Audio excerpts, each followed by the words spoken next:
梁志榮議員，主席，自特區政府係推出咗行業嘅輸入勞工計劃同埋補充勞工優化計劃以嚟咧，本地嘅勞動市場已經陷入咗結構性嘅危機。儘管政府初衷都係為咗緩解人力短缺嘅問題，但係執行過程之中嘅漏洞同埋監管嘅缺失，已經對本地工人嘅生計、工資嘅水平同埋就業嘅權益造成係深遠嘅衝擊。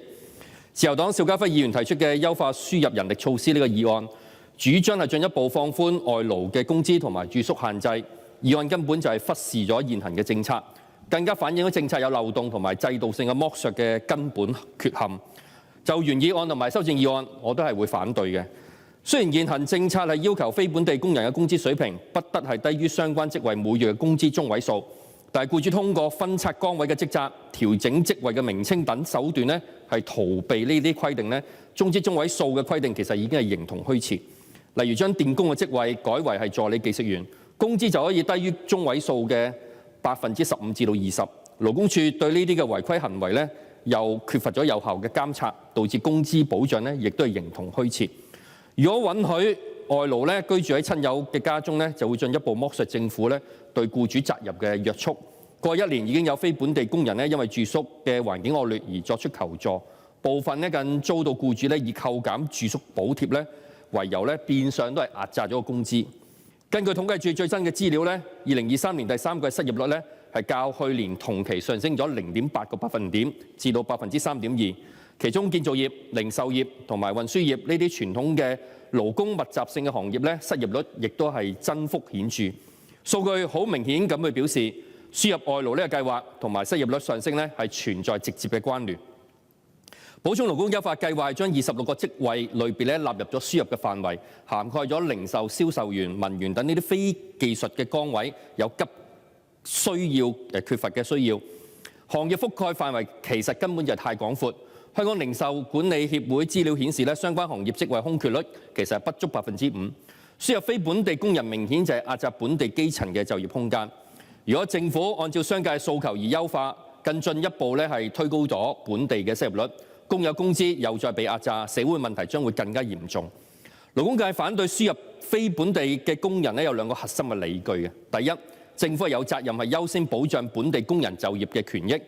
現時本地工人失業率攀升，工資下滑，政策卻持續係向商界傾斜，犧牲咗基層嘅生計，以維持經濟動能呢，呢個做法係有違呢個嘅公義原則。第二，外勞政策導致企業依賴廉價勞動力，而非係投資培訓本地嘅工人，長遠係將會削弱咗香港嘅產業嘅競爭力，形成低技能、低工資呢啲惡性循環，更加會削弱本地技術嘅傳承。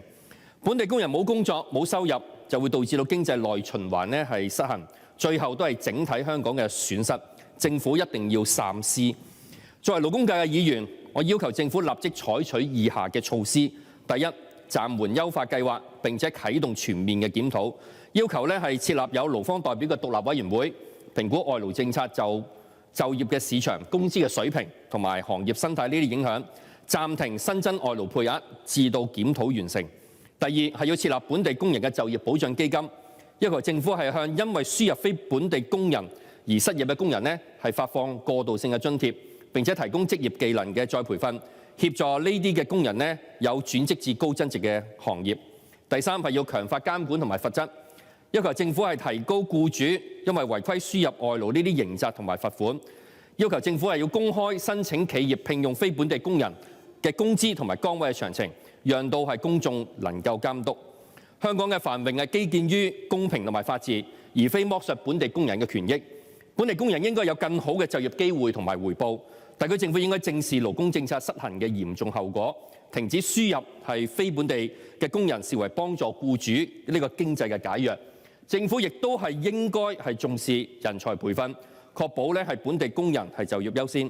唯有重建以本地工人人力為核心嘅發展動能，先能夠真正體現到咧以民為本呢個施政嘅承諾。香港特區甚至到僱主咧，先能夠睇到經濟有新機呢個嘅希望。